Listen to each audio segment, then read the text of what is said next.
Hello, I'm Lee, and I welcome you to my presentation on the Network Congestion Control Simulator. The aim of this project is to visualize the performance of various congestion control algorithms in network communication, offering a hands-on educational experience.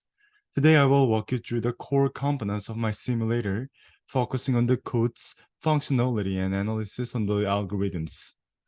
Effective management of data transfer and network resource allocation is essential in networking. My simulator provides a practical insight into these concepts.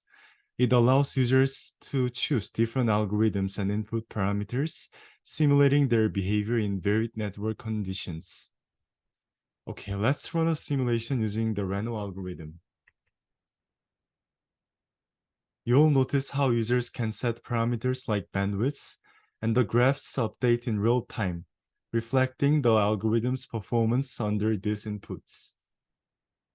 Our simulator generates several graphs, each providing insights into different aspects of network behavior under various congestion control algorithms. First, the packet loss event graph illustrates when losses occur, crucial for understanding the frequency of interruptions influenced by loss rate parameter.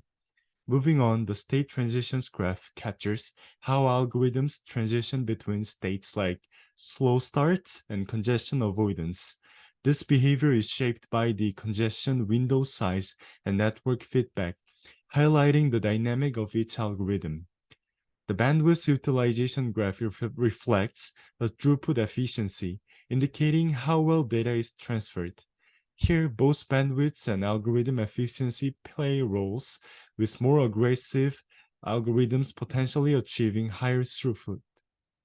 In the Q-lens graph, we see the impact of congestion window size and network capacity, as larger windows can lead to increased queuing if the network is congested or capacity is limited. The acknowledgement graph tracks the acknowledgements received, which are spaced based on the round trip time. A drop in acknowledgements typically signals packet loss. Finally, the RTT variation graph shows the fluctuations in communication delays. Increased congestion can cause increased RTT, influencing the efficiency of congestion control. Okay, so let's go back to the PowerPoint. In our web application, each line of code plays a specific role in simulating network congestion. Starting with algorithm.py, we have the initialization of our congestion control algorithm class.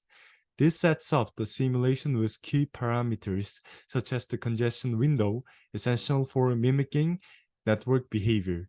Next, we simulate packet loss, a critical event in congestion control, with a function that uses a probability check against the loss rates.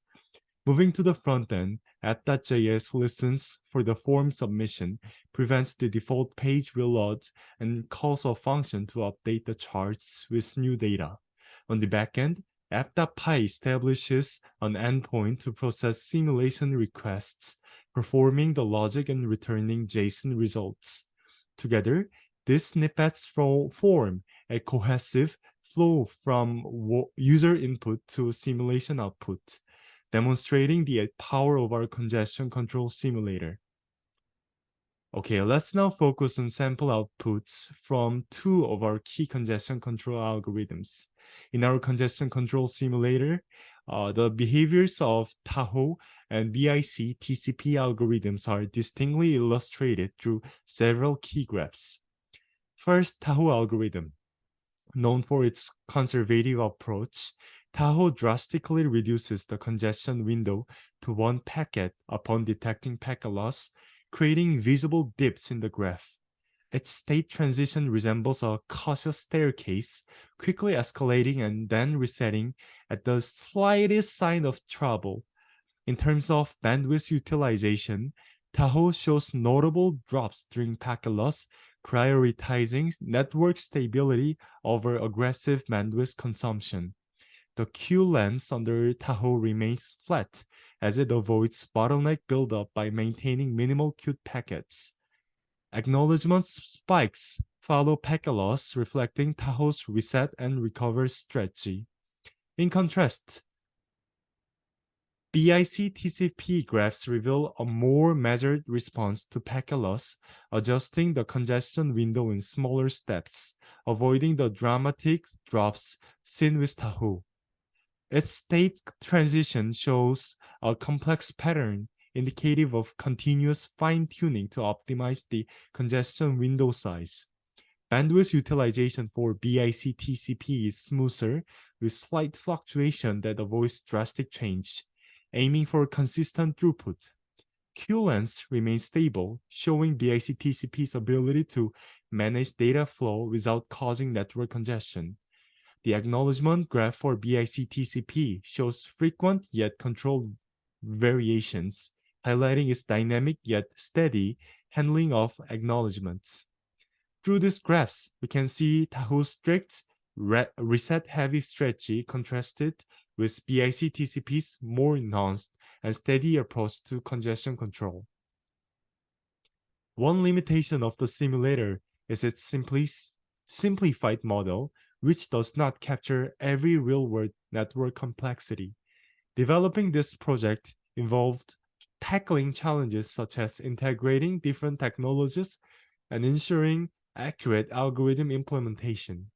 To sum up, the Network Congestion Control Simulator is an interactive tool that bridges theoretical concepts with practical application, enhancing the understanding of network congestion control. Thank you for your attention. I hope this presentation has given you a comprehensive view of my projects.